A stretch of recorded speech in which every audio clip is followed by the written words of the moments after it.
Bonjour, je suis heureux de vous retrouver dans cette nouvelle formule de rencontre en direct avec les Vernolitains. C'est de pouvoir, au rythme d'une fois par mois à peu près, de venir vous rendre compte ou vous expliquer les grandes actions que la municipalité met en œuvre pour répondre aux préoccupations de chacune et de chacun d'entre vous. Alors bien sûr, puisque c'est une nouvelle version qui ne se substitue pas à ce que nous faisons habituellement, le journal, le mag, comme on dit maintenant, qui était le Vernouillet en direct que chacun reçoit dans la boîte aux lettres, des outils plus institutionnels et plus ponctuels comme notre annuaire municipal,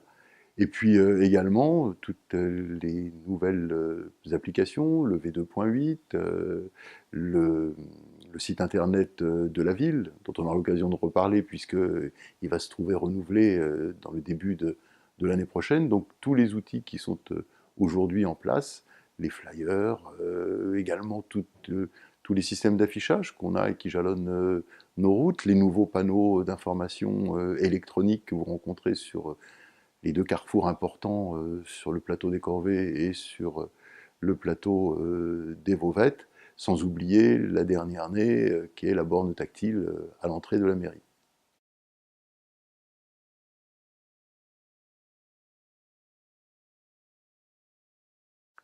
Alors ce passage, c'est effectivement le grand oral, mais qui venait clôturer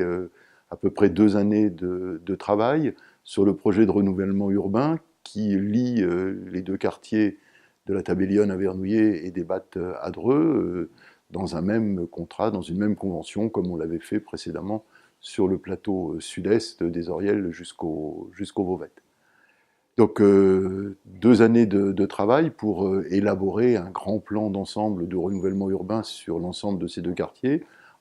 défendu bien sûr plus précisément les actions sur le site de Vernouillet. Et devant ce comité d'engagement, eh bien, on attend maintenant la réponse formelle de validation de ce qui a été proposé et des financements qui devraient accompagner tous ces projets-là pour pouvoir construire ensuite la convention en rue et démarrer enfin les premiers travaux. Plutôt satisfait.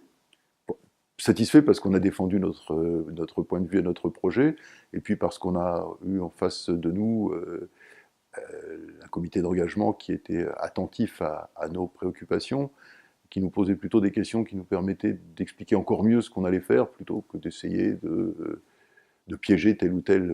intention. Au contraire, on a eu une écoute que l'on peut considérer comme bienveillante, alors, pas seulement à notre égard, mais surtout bienveillante à l'égard du projet que nous avons présenté. Sur ce projet, c'est un projet qui intéressera toute la ville, mais dont l'essence et l'essentiel des actions se trouvera mené sur le quartier de la Tabellione. Mais on verra que parmi ce projet-là, on va avoir un centre social intégrant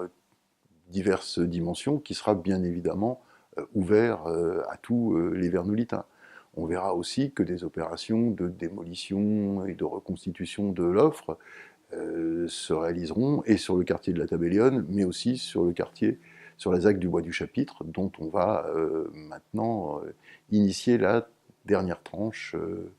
en lien avec cette opération de renouvellement. Et puis de dire aussi que le quartier de la Tabellione, dès lors qu'il va sortir de son enclavement, de son enfermement sur lui-même, il sera mieux raccroché à l'ensemble du quartier des Corvées existant aujourd'hui ou en futur devenir sur la Croix-Giboro qui jouxte immédiatement le quartier de la Tabellione, ces grands champs qui mènent jusqu'à la route qui mène au Fno.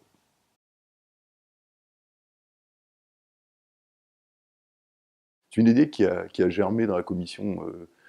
politique de la ville, éducation, citoyenneté,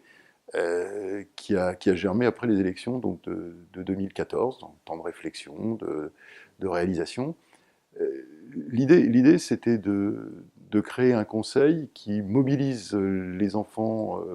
de fin de cycle scolaire, donc des CM1 et des CM2, et de leur permettre, en étant élus dans chacune de leurs écoles, de travailler tous ensemble